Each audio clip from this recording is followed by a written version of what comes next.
Alright guys, we have officially launched the Patreon. Using a super advanced algorithm, we're gonna choose one of them to give a gift to. I'm just kidding, it's just one, it's one guy. But there you go, you've officially won yourself a Good Boy mug. Wow, a Good Boy mug? That's just like the one I have. Also in other news, the gaming video is up now, so go check that out when you get the chance. I love you, bye! Are you like the princess I'm supposed to rescue after I finish beating the boss? She is the boss, you idiot. Yeah, fucking right. That could mean anything. Kill her right fucking now! I did! There are very few things on God's green earth that should be allowed to tear you and your friend apart. Having a friend that's there for you unconditionally is just about the most awesome thing in the world. Me and my friend used to spend all day every day doing the craziest and most dangerous shit. You know those days when you come back inside and you're still on cloud 9 from all the crazy shit you and your friend were doing, and then your parents like, oh, looks like somebody had a good day outside with their friend, and in your head you're just thinking, she is going to be so mad when she finds out we just shat on our neighbor's doorstep. Sleepovers were especially fun. I remember those days sitting with my friend, watching the TV's glorious transition as it dawned from Cartoon Network to Adult Swim, feeling like I was doing something bad. Can you imagine if we had Rick and Morty back then? We'd be f***ing geniuses by now. So one day I go over to my friend Davion's backyard, and my guy is outside just straight up throwing punches at absolutely nothing. He's waxing on, he's waxing off. He's like got perfect form right now, but like it's being wasted because he's just punching the air. Why is he doing this? Like we need somebody's face behind this. I automatically assume that he's in some kind of trouble and he's probably training for it. My guy, exactly what are you doing right now? Huh? Oh hey man. Just shadowboxing. Oh hey man, just shadowboxing. Nigga, what are you shadowboxing for? He then drops his smile and gets super serious. And from the look on his face, I already get the assumption that whatever he's about to tell me is going to be super important to him. So he goes, now if I tell you, you have to come with me because I cannot risk getting caught. Anyone who knows about it has to be there. It's mandatory. I am instantly like, okay nigga, who are we fighting? And how badly do you want their face smashed in? Yo, hearing that sentence as a kid automatically sounds like the coolest thing in the world is about to take place, and I will be damned if I'm gonna miss it. But, just simply put, I should not have gone to this thing. I should not have gone. Girls from the hood can be the most beautiful people on the planet, but they can also be the f***ing worst. And we've all grown up knowing at least one girl that acts exactly like this. Her name was Irene, and she was abysmally gross, my guy. And we all know this girl, right? She likes to stand outside all day, holding up the sky, with her equally gross and underdressed friends. She's gotta hit you with a before and after every sentence. She's always eating hot Cheetos, but she's usually eating them with a fork because, oh, they got cheese on them and I don't want to fuck up my nails. Come every single party that got thrown in the hood, she was usually found in the back dancing on at least 5 guys. Now, I'm not talking about the burger restaurant, but she did like to take everyone's beef. For all I know, this is hereditary though, because her mom was the queen of disgustingness. 3 times the age and thotting around at least 3 times a day, she was able to rack up on much hate in our community for cheating with taken men. I would say if you look closely, you'd find that at least 80% of our neighborhood's drama was centered around this girl and her mom. My older sister even had to put the pause on this girl on multiple occasions because she has a big all-inclusive mouth and she doesn't know when to shut the fuck up. Well, she's having a competition to decide who's gonna be her new boyfriend. What is this foolishness coming out of your face right now?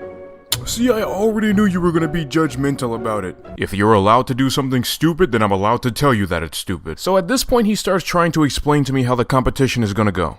There are 3 areas that you could compete in order to demonstrate your value. Push-ups, slapboxing, and a foot race. If you're able to succeed in the first 2 areas, then it betters your chances of being picked when she gets to the last area. And get me, she did crazy shit for attention back in the day, but never anything this freaking stupid. I'm like, hold on, back up. You're telling me that this is for the Irene that was caught giving up in the bathroom, right? That's the one?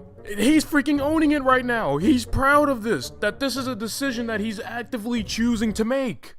You've got to be kidding me, dude. There is no way you're going to willingly thrust yourself into a competition with all of this girl's simps in order to compete for a girl's lips that have most likely been passed around like a bowl of mashed potatoes on Thanksgiving. So he goes back to shadowboxing like I haven't just said shit to him. I'm pleading with him in the background for the sake of our friendship. Don't do this. Dude, you're my friend.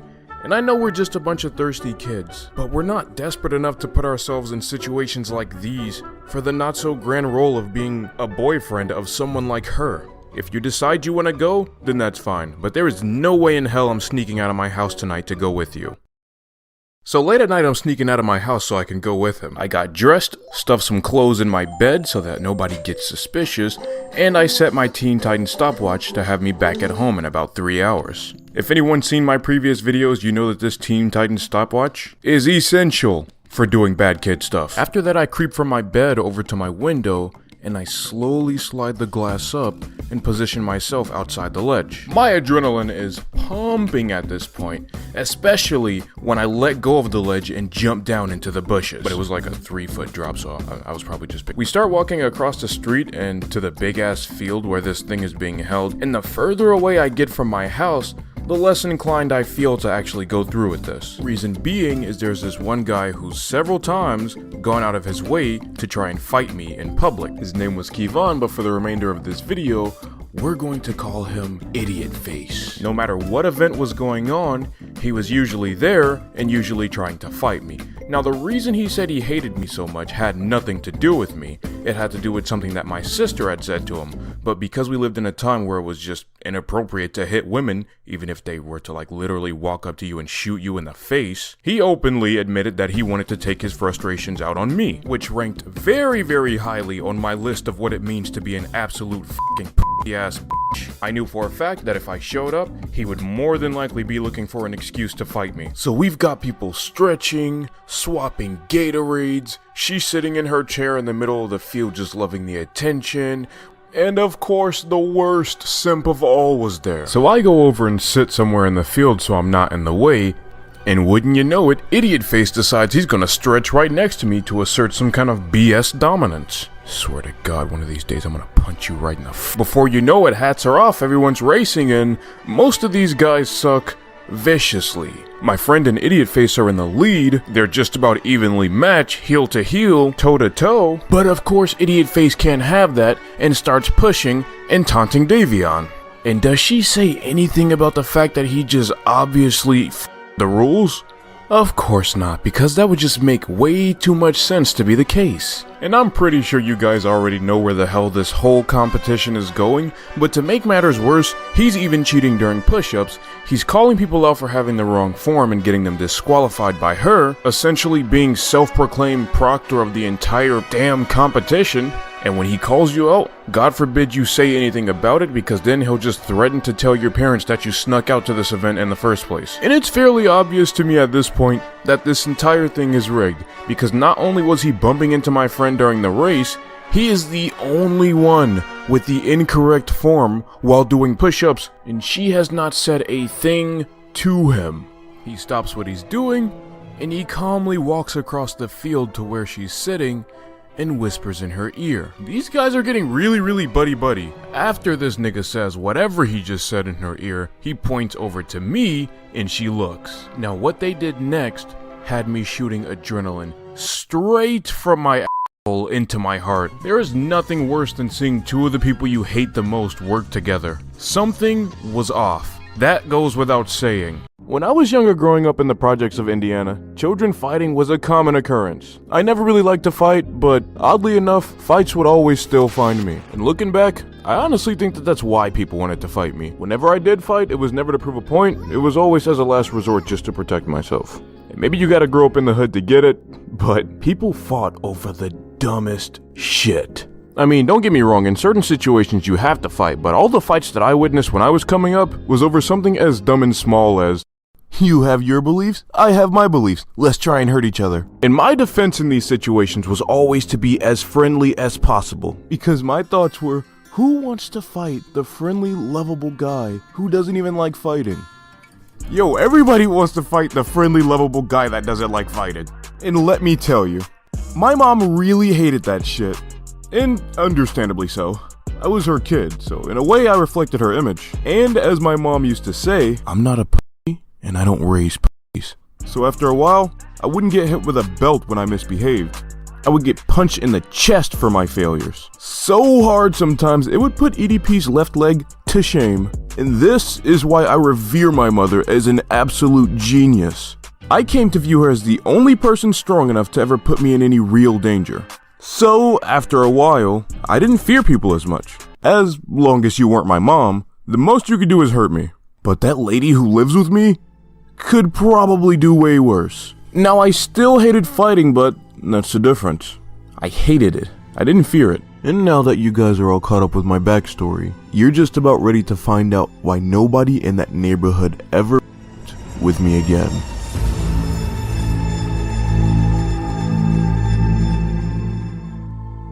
She walks over to me. She's not even keeping track of the guys still doing push-ups and sweating their hearts out for her crazy-ass competition. Now what the heck does she want? So, you don't want to compete? No, not really. What? You think you're too good for me? You're just not the kind of girl I'm after. Not interested. Besides, I only came for support. Oh, so you think I'm ugly? So one guy says no to you, and you jump to being ugly? That's kind of pathetic. Then what's the problem? This competition, that's the problem. You got all these guys here for no reason, way past curfew, for a 30% chance at winning you over. Not only have you looped in my worst enemy, but my best friend. He's better than this whole competition. So you think I'm here wasting people's time? Not even close. Oh yeah? Not even close? Okay, tell me why my guy's in the background pacing like he's getting ready for a fight. Tell me why you think I'm so dumb that I wouldn't know that boxing is the next part of the activity, and that he's definitely gonna take it too far. And no matter how hard the other contestants have been working, you guys have just been making it seem like it's about me and him. Brody, she tries desperately to get me to compete for another minute or so. After she realizes that it's probably not gonna work on me... Huh? I know you want to do this, baby. Kiss me and I'll show you. Like I said, no thanks. Be gone!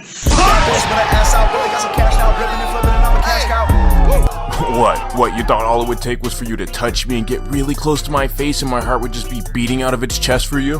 When I smell your breath, all I smell are the 1,000 guys that you've been with before me.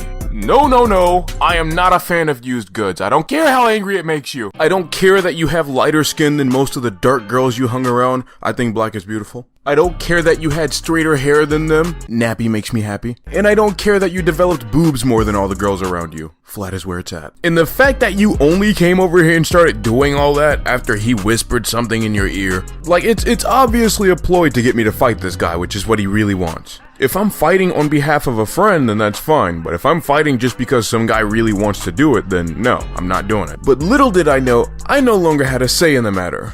Idiot Face has been watching her fail to get me interested in the competition the whole time, and now, he's a little impatient. Bro, you and me, we're gonna fight right now, let's go. I don't care about none of the shit you have to say. I don't think anyone's ever wanted something as badly as he wants it right now. Guy's getting super hyped and like putting his hands on me to try to incite some kind of a violent reaction from me. I'm like, Bro, we've got a whole competition going on right now. It would be pointless for us to fight. He is trying to hear none of it. Nah, nigga, me and you right now. Why though? I've never done anything to you. I am so fucking sick of you trying to avoid fighting me. Just answer me. But the look he gave me told me everything I needed to know. He didn't have a decent reason for wanting to fight me in the first place. His reasoning doesn't involve me, and it just about barely even involves my sister. And it definitely was not for Irene. He was only doing this because he had a point to prove.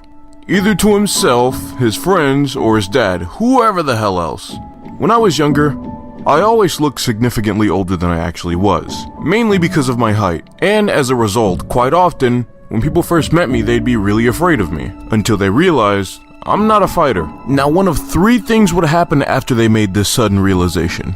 They'd either become my friend, or they'd try and tell me I should play basketball, but more often than not, they would try and fight me. Mainly because they'd want to collect a trophy for having taken down the biggest guy in their grade. And as far as I know, this shit is actually a pandemic because most of the taller people that I know are not fighters. They just kind of feel like they have to be because people keep f***ing testing them all the time.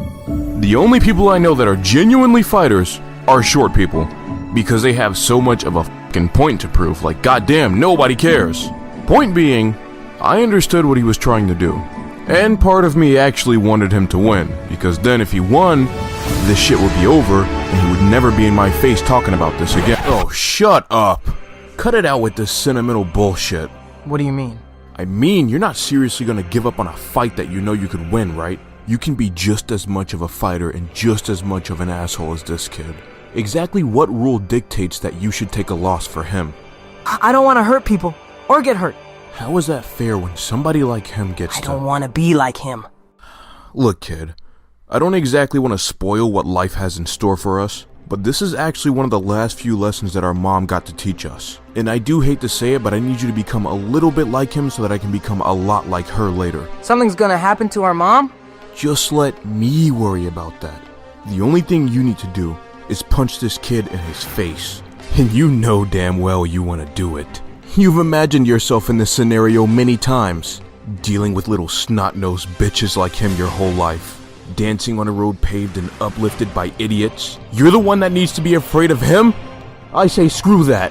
It's time to burn that little ego of his. What if I can't? That's not an option. Try harder than your best. Mom will not accept failure.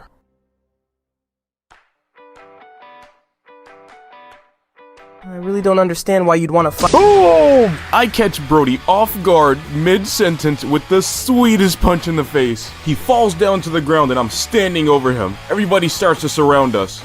My boy looks shook. What the hell are you doing down there? Get the hell up. You can't make good on your word from the ground. Unless you were just putting on a show. He stands up and hats are off. We are boxing. He grabs my neck, pushes me back, and delivers the hardest punch he could to my chest. Brody. Even my mom hits harder than you. Like the crowd is going wild, adrenaline is pumping, but at the same time, the more confident that I act, the more it throws him off his game. After a while of him mainly playing defense, he decides he needs an advantage, so he tackles me down to the ground. Fine, I don't pick the ballroom, I just dance in it. So we're down there tussling and rolling around no homo. We're on the ground wrestling, until suddenly Irene calls out. Guys, stop! Someone's coming! We look off into the distance. We can see two silhouettes walking towards the group, and everybody's looking around at each other all of a sudden like we can all feel each other's ass whoopings coming. And just like that, the fight's over, bro. Like, we're not trying to get caught here by anyone's parents. I grab my stupid, naive friend, and we both started running home. I was pretty hurt because back during the fight, when I got tackled, I ended up landing on a stick or something. Damn it. Ow. You okay, dog? I'm fine. No thanks to you. When Irene was about to kiss you, you pushed her away. You still gonna defend her? Not that. It's just, she did the same thing to me before at school. Honestly, that's kind of why I started to like her. Hey man, I didn't want to go to this dumb shit in the first place. It's not my fault she did that. That's fine, but I kind of get what you mean now. It doesn't feel good watching her be able to give that kind of attention to any boy at any time. To make things worse, you got hurt. That guy was a butthole for trying to fight you. Sorry I got you into this mess, bro. Friends? Yeah, man. Friends. Maybe some of you guys remember what I said at the beginning of the first video, but if you don't, I'll reiterate for you. There are very few things on God's green earth that should be allowed to tear you and your friend apart. And there are even fewer things that we wouldn't do for our friends. We'll show up to things that we don't want to show up to, fight people that we don't want to fight. We'll even punch a thought right in her face.